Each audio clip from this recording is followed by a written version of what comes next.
Dan Allah subhanahu wa ta'ala menjadikan kita sebagai orang-orang yang tahu akan tugasnya, untuk apa dia diciptakan oleh Allah subhanahu wa ta'ala di dunia ini.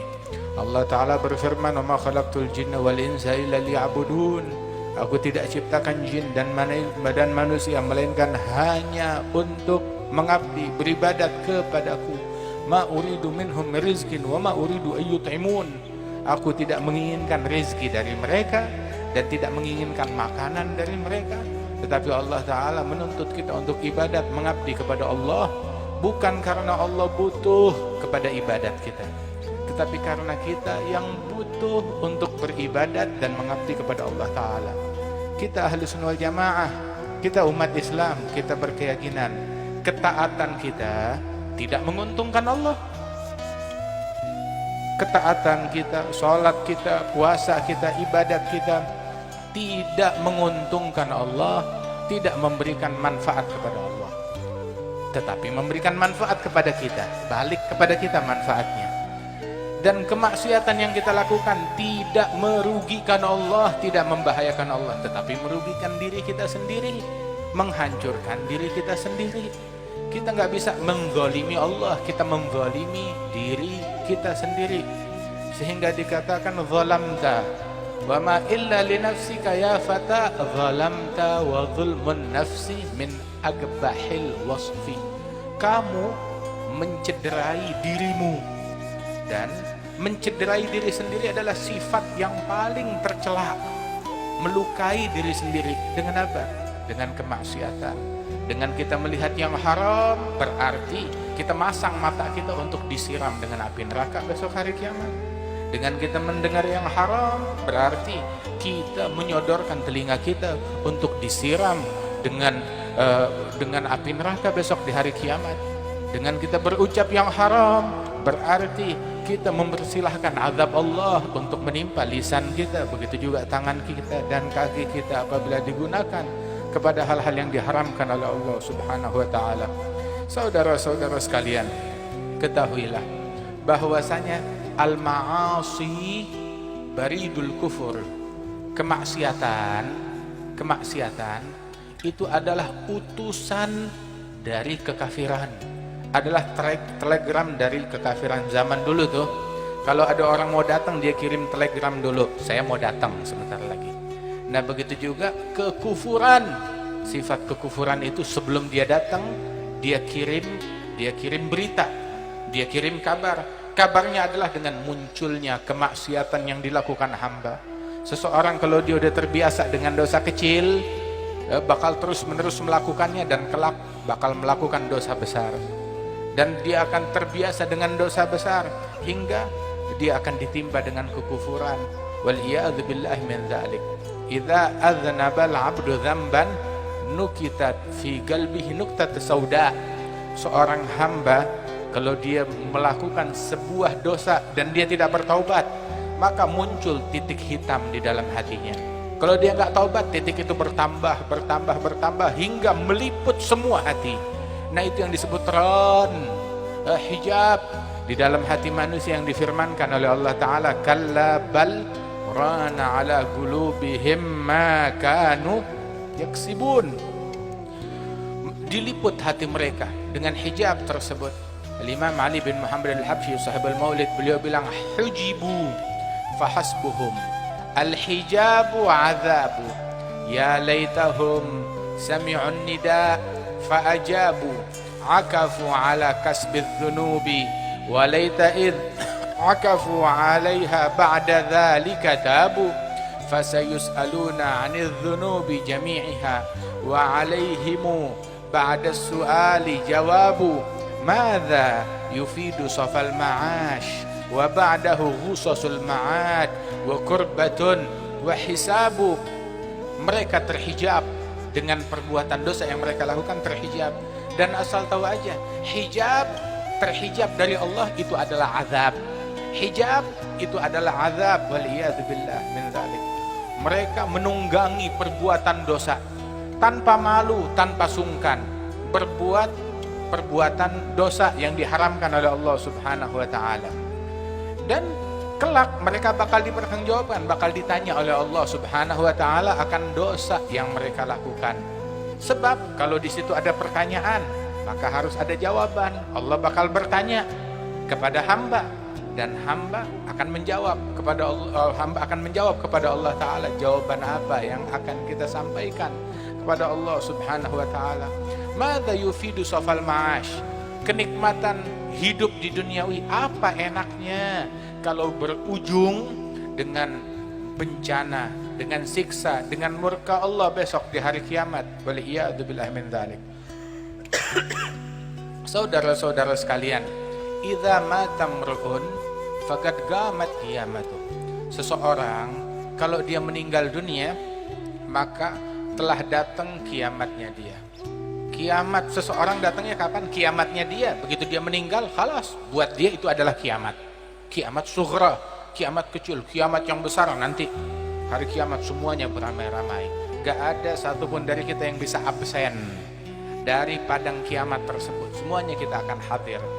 Karenanya saudara-saudara sekalian, persiapkan diri kita untuk kematian tersebut. Sebab kematian gak ada jalan buat meloloskan diri.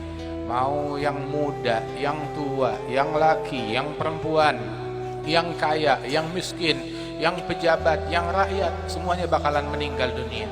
Allah Subhanahu wa taala berfirman, kullu nafs dha'iqatul maut. Setiap yang bernyawa, setiap manusia akan mencicipi kematian.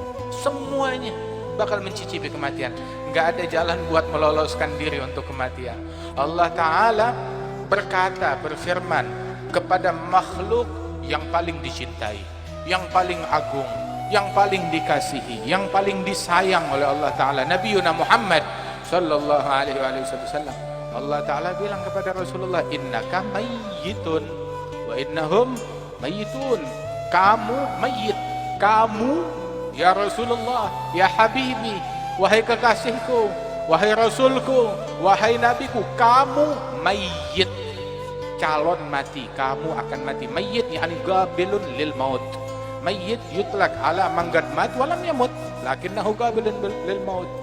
Mayyit itu adalah sebuah istilah yang diperuntukkan kepada orang yang bisa mati, baik dia sudah mati ataupun belum mati, disebutnya mayyit. Kalau sudah mati disebutnya mayit. Tapi kalau mayyit itu walaupun dia masih hidup, dia dapat julukan mayyit. Kamu adalah mayyit, calon mati. Wa innahum mayyitun, dan mereka semuanya calon mati, termasuk kita di sini. Kita semuanya calon mati, kita semuanya mayyit. Lihat sebelah kanan kita muka mayat, sebelah kiri muka mayat, depan belakang kita semuanya muka mayat. Kita semuanya calon mati. Nah terus kalau kita sadari itu, baru kita sadar kita banyak ditipu, kita banyak dibohongin. Dibohongi oleh dunia, dibohongi oleh nafsu kita, dibohongi oleh hawa kita, dibohongi oleh dunia, oleh pernak-perniknya, dibohongi oleh harta, dibohongi oleh tahta, bahkan dibohongi oleh ambisi kita.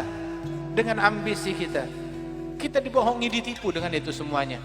Allah Ta'ala berfirman, innaka mayyitun wa innahum mayyitun. Allah Subhanahu wa taala pun juga berfirman di dalam Al-Qur'an, kullu nafsin dha'iqatul maut wa innama tuwaffawna ujurakum yaumal qiyamah. Masing-masing bakal diganjar besok akan apa yang dia lakukan, diganjarnya hari kiamat. Enggak ada yang luput dari catatannya Allah, dari hitungannya Allah taala. Kita pernah berkata satu ucapan, satu perkataan, ada catatannya, ada datanya. Kita lupa, Allah taala ingat. Semuanya terdata.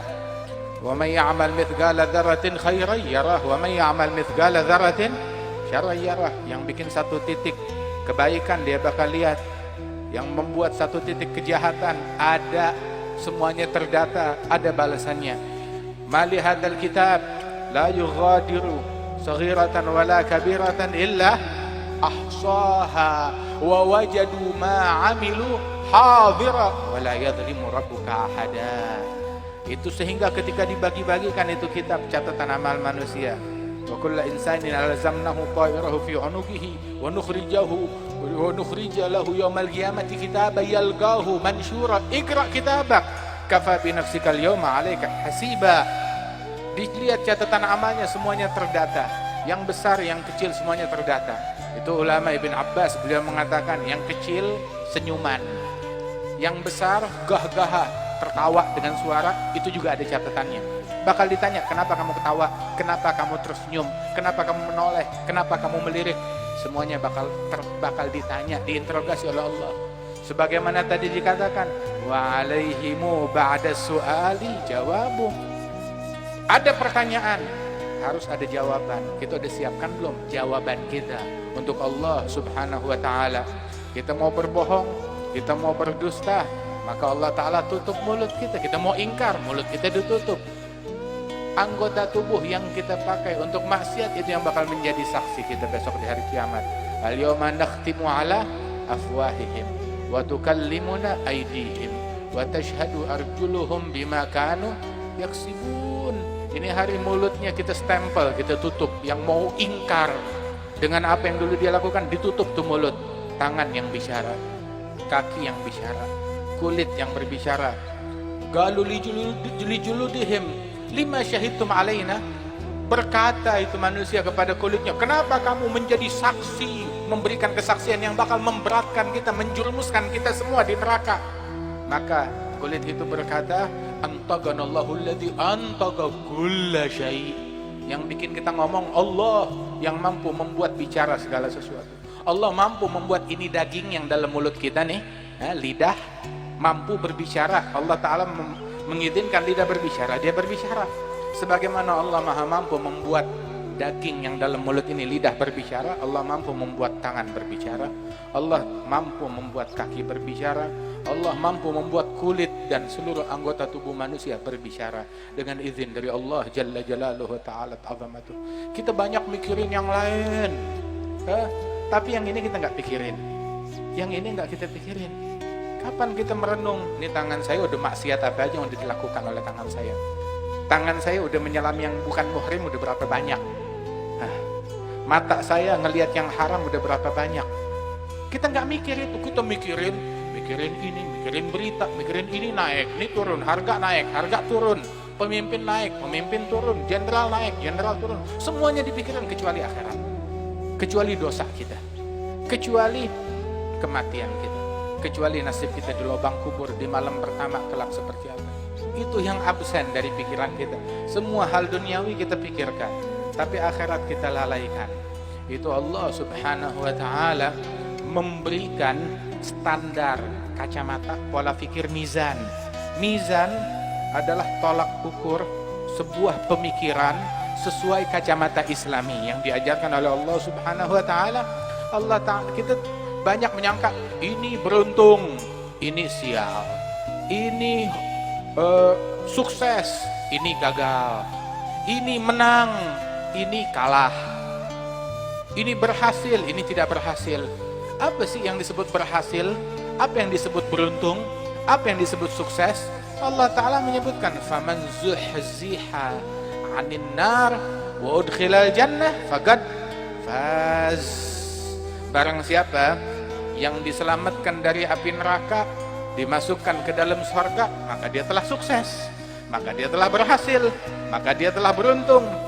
Apapun usaha yang kita lakukan, mau itu harta ataupun rumah yang kita bangun, pesantren yang kita punya, majelis yang kita bina, murid yang kita didik, harta yang kita miliki, uang yang kita kumpulkan, investasi yang kita tanamkan, itu bawa untung atau bawa sial?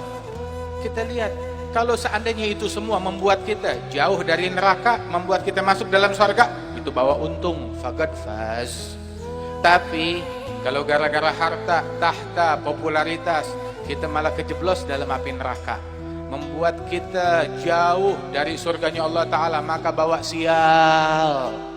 Tahta, jabatan yang membuat kita terjeblos dalam api neraka, gagal masuk surga, itu kegagalan yang hakiki, maka itu adalah tahta yang bawa sial, harta yang bawa sial, anak yang bawa sial, istri yang bawa sial, keluarga yang bawa sial, popularitas yang bawa sial, pengikut yang bawa sial. Waliyadzubillah, hatta majlis membuat kita menjadi gagal masuk surga.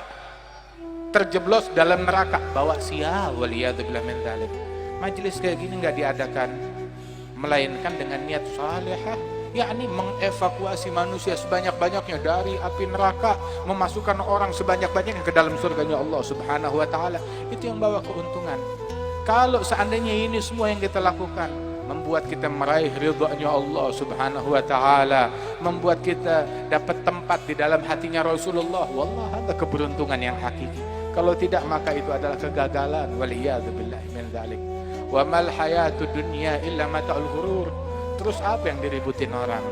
Apa yang digembar-gemborkan orang? Apa yang membuat manusia menjadi heboh, membuat manusia jadi gaduh, membuat manusia jadi rusuh? Apa? Mata'ul ghurur.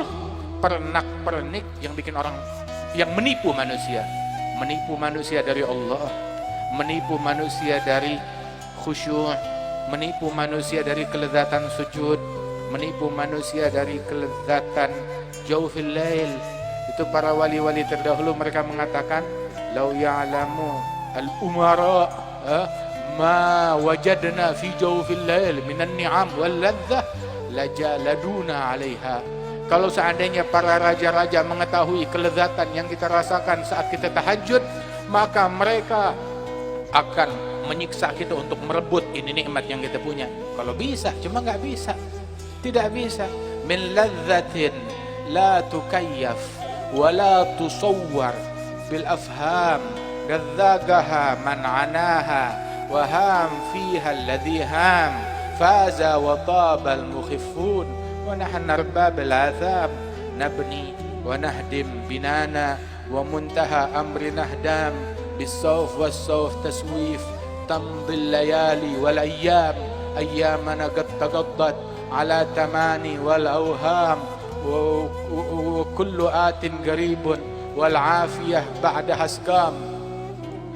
Itu disebutkan bahwasanya dalam qiyamul lail, dalam tahajud, kelezatan yang enggak bisa diungkapkan dengan akal manusia, kenikmatan yang enggak bisa diungkapkan oleh akal manusia. Demikian indah, demikian nikmat. Itu Sayyidina Junaid bilang, saya merasakan pahitnya qiyamul lail 20 tahun. Setelah 20 tahun baru saya merasakan kelezatannya selama 20 tahun hingga saat ini, kata beliau. Setelah perjuangan, mujahadah, mengekang hawa nafsunya. Sehingga orang-orang tersebut, Al-Imam Al-Hasan Al-Basri bilang, saya ketemu dengan generasi di atas saya. Itu kalau malam baca satu ayat Al-Quran dalam sholat mereka, dalam tahajud, diulang-ulang sampai subuh. Diulang-ulang itu ayat sampai subuh, diulang-ulang. Begitu paginya kelihatan matanya bengkak, banyak nangis. Semalam tahajud baca satu ayat, sampai besokan harinya kelihatan bekas tahajud baca satu ayat.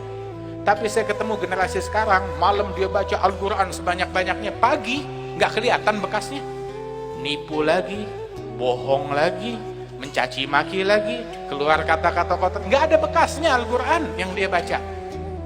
Syukur kalau masih dibaca, boro-boro kagak dibaca. Lebih sibuk sama koran daripada Quran, lebih perhatian dengan koron daripada Quran. Waliyadzubillah. Nah saudara-saudara sekalian, jangan sampai nih kehidupan duniawi membuat kita tertipu, lalai dari tugas kita yang semestinya kepada Allah Jalla Jalaluhu wa Ta'ala ta'zamatuh.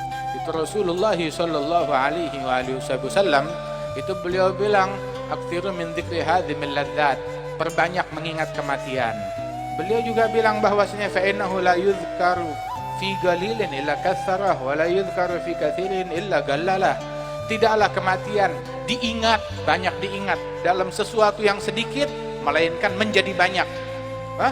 Dalam amal ibadat yang sedikit, kalau kita ingat kematian, tuh amal ibadat jadi terpacu untuk diperbanyak.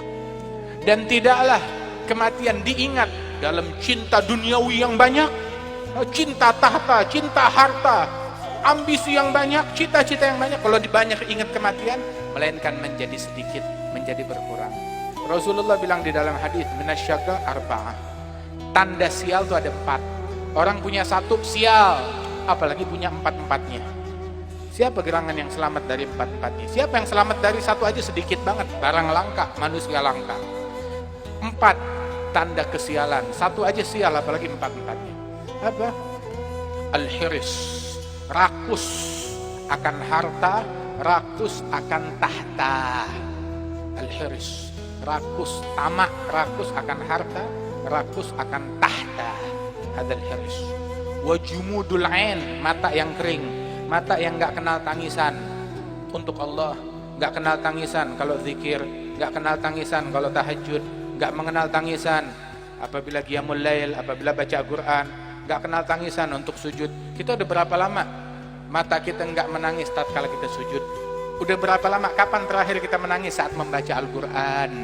Kapan terakhir kita menangis tatkala ingat malam pertama di kuburan? Mungkin gak terlintas dalam benak kita hal yang demikian tersebut. La ilaha illallah, la ilaha illallah. Jumudul ain, mata yang kering, yang gak kenal tangisan untuk Allah, gak kenal tangisan untuk akhirat. Tahu gak kenapa sekarang banyak musibah? Kenapa sekarang banyak bala? Kenapa sekarang banyak bencana? Padahal penceramah kita banyak, pendakwah kita banyak, ulama banyak. Begitu. Tahu apa? Kita kekurangan orang yang pandai menangis untuk Allah. Dulu ulama kita ahli nangis, walaupun gak bisa pidato, ahli nangis, kerjaannya tiap malam nangis. Idza ru'u yushharu dzikrullahi fahuwa lahum sima 'alal jibahi yu'rafu ma'nahum bil ishtibahi min haitsu ma yu'rafu dzul jalali. Itu kalau orang melihat ada wajahnya Al-Habib Muhammad bin Ahmad Al-Haddad, Al-Habib Muhammad bin Ahmad Al-Haddad, abahnya Habib Abdul Qadir Al-Hawi, bukan tukang pidato, bukan tukang ceramah, tapi wajah yang mencerminkan khusyuk, wajah yang pandai menangis, pandai khusyuk, takut kepada Allah Subhanahu wa taala. Habib Ali bin Husain bukan tukang pidato, bukan tukang ceramah, begitu, tetapi tukang nangis untuk Allah Subhanahu wa taala. Al-Habib Ali bin Abdurrahman Al-Habsyi, dia ceramah, dia pidato, dia mengajar, tetapi tahu gak yang paling dikenal dari beliau apa? Kalau bilang la ilaha illallah, semua yang hadir pada nangis, ketularan sama khusyuknya beliau. Kalau disebut nama Nabi Muhammad, beliau nangis. Itu yang dikenal. Dan guru-guru kita yang terdahulu semuanya kayak begitu, radhiyallahu anhum ajma'in, tukang nangis. Itu yang kita kurang nih, orang yang kenal tangisan untuk Allah. Itu di dalam hadis Rasulullah menyebutkan bahwasanya lau baka bakin fil ummah la rahimahumullah, dibukain. Seandainya seseorang menangis, satu orang menangis di dalam suatu umat, Allah akan menyayangi seluruh umat berkat tangisan satu orang ini. Tapi tangisan yang bagaimana? Tangisan untuk Allah, bukan tangisan menangisi harta, bukan menangisi tahta, bukan menangisi dunia. Kita taunya tangisan kalau kehilangan kekasih, kalau kehilangan barang, kalau kehilangan benda, kalau kena musibah, kalau kena kematian. Bahkan kalau kehilangan dompet, atau hilang motor, atau hilang handphone. Mana tangisan untuk Allah Subhanahu wa ta'ala? Ini penyakitnya orang sekarang, jumudul ain, mata yang kering, mata yang kering. Waliyadzubillahi min dzalik. Minasyaga arba'ah, termasuk tanda sial itu 4. Al-hiris, tamak, rakus, raka akan tahta dan harta akan dunia. Wajumudul ain, mata yang kering dari tangisan, tangisan akhirat karena Allah Subhanahu wa taala. Wa tulul amal, panjang cita-cita, banyak cita-cita duniawi, mengagendakan segala hal duniawi. Semuanya dia rencanakan kecuali akhirat, kecuali kematian, kecuali perencanaan dia buat masuk kubur gagal. Berantakan semuanya. Itu yang enggak direncanakan. Dia punya perencanaan buat dunia, tulul amal. Itu kalau ditanya ahli kubur, ditanya kalian meninggal dunia, ada gak cita-cita kalian yang belum tercapai? Semua bakal bilang belum tercapai. Banyak yang belum tercapai, semua bakal tunjuk tangan. Sebab cita-cita manusia lebih panjang dari umurnya. Umurnya cuma 40 tahun, 50 tahun, 60 tahun, cita-citanya bisa 100 tahun. Kebanyakan manusia seperti itu, semua manusia seperti itu. Hakada tulul amal, panjang cita-cita tanpa dikontrol dengan bawabit al-adab wasyara' wasuluk. Itu yang membuat cita-cita menjadi liar, membuat orang kalap, gelap mata, hingga menunggangi hal yang diharamkan oleh Allah Subhanahu wa taala. Waliyadzubillah min dzalik. Tulul amal, panjang cita-cita itu tanda sial. Sama satu lagi apa? Gaswatul galab, hati yang beku.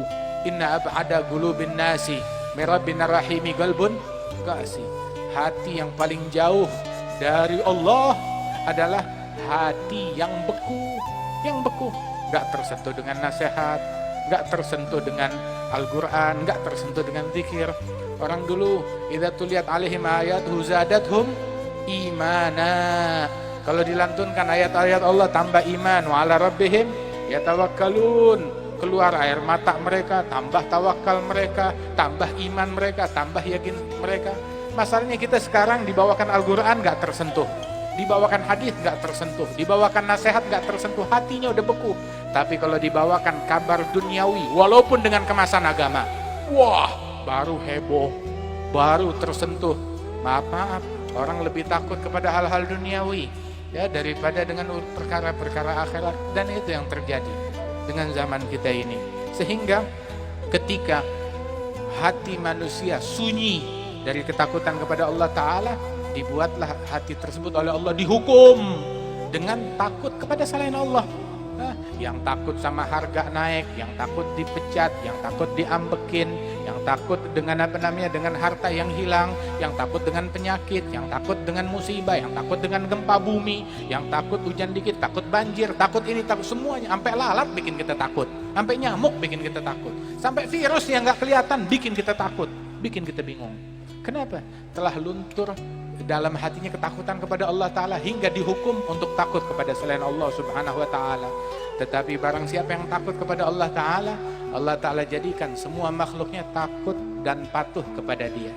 Dalam hadis qudsi, dalam hadis disebutkan dalam sebuah athar, man ata'a Allah ata'ahu Allah, man khafa Allah khafahu kullu syai'. Barang siapa yang taat kepada Allah, Allah bakal turutin segala maunya dia, segala yang dia inginkan. Barang siapa yang takut kepada Allah, Allah Ta'ala bikin segala makhluk takut dan tunduk kepada dia. Mudah-mudahan Allah Ta'ala penuhi seluruh relung hati kita dengan rasa takut kepada Allah Subhanahu wa Ta'ala. Dan Allah Ta'ala keluarkan dari hati kita ketakutan kepada makhluk, kecondongan kepada makhluk yang menghijab kita dari ma'rifah kepada Allah Subhanahu wa Ta'ala.